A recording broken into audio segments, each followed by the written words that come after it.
কেন কি এই উদ্যোগটা নিচ্ছেন না জুনায়েদ সাকি? আপনি কি কিছু বুঝতে পারছেন জনাব জুনায়েদ সাকি, যে ডক্টর ইউনূস কেন এই উদ্যোগটা নিচ্ছেন না? মানে তাকে আমরা যখন শুনছি, ধরুন জাতিসংঘে গেলেন, তিনি তিনি তার বক্তব্য দিলেন, আমরা শুনলাম। তিনি যখন আজারবাইজানের বাকুতে গেলেন জলবায়ু সম্মেলনে, তিনি কথা বললেন, তিনি এএফপির সাথে কথা বললেন, বা জাতিসংঘেও গিয়ে বিদেশি বার্তা সংস্থার সাথে কথা বললেন। তিনি দেশীয় খুব গণমাধ্যমের সাথে কথাও বলছেন না, বা দেশীয় যে বিষয়গুলো আছে একদম দ্রব্যমূল্য, আইন শৃঙ্খলা থেকে শুরু করে রাষ্ট্রীয় যে সিদ্ধান্ত, উপদেষ্টা নিয়োগ বা রাষ্ট্রপতির অপসারণ, কোনো বিষয়ে তিনি আসলে কথা বলছেন না। কেন বলছেন না, এটি কি বুঝতে পারছেন? আপনারা কি তাকে বলবার জন্য কোনো রকম পরামর্শ বা কিছু দিচ্ছেন? দেখুন, প্রফেসর ডক্টর মোহাম্মদ ইউনূসের তো প্রেস সেক্রেটারি আছেন এবং তিনি তো নিয়মিত প্রেস ব্রিফিং করেন। আহ, মানে তার বিভিন্ন প্রশ্নের উত্তর দেন।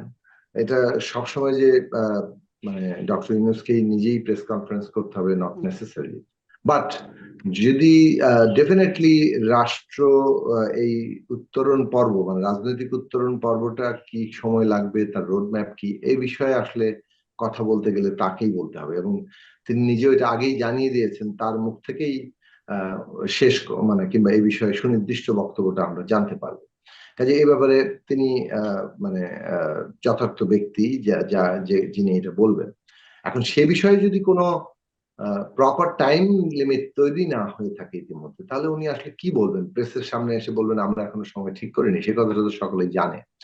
কাজেই সেই দিক থেকে উনি সংস্কারের গতির যে কথা বলেছেন, আমি এক্ষেত্রে তাকে একটু ডিফেন্ড করছি যে যে সংস্কারের গতির কথা বলেছেন, এই কথাটা সম্ভবত আরেকটা অর্থ এই যে আসলে এখন পর্যন্ত সংস্কার রোড ম্যাপ তৈরির জন্য যথার্থ মানে জায়গাটাতে সরকার এখনো পৌঁছেনি।